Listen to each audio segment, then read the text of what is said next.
How to adjust date and time in WhatsApp.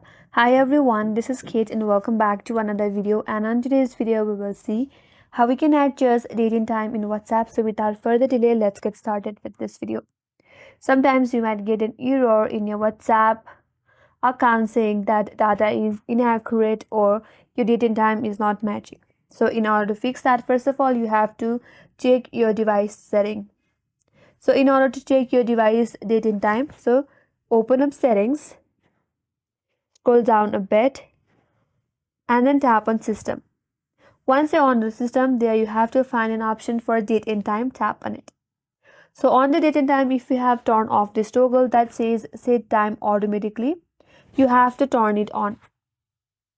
Once you have turned it on, the date and time will be applied according to the current date and time on your device, and which will be automatically updated in your WhatsApp as well, and your error will be solved. So once you have made or saved these settings, your error in your WhatsApp will be solved and will be automatically updated to the date and time of your device. So that's how you can adjust date and time in WhatsApp, and that's all for this video. Hope this video was helpful, and if you're new to our channel, consider subscribing. Thank you for watching and stay tuned for more videos.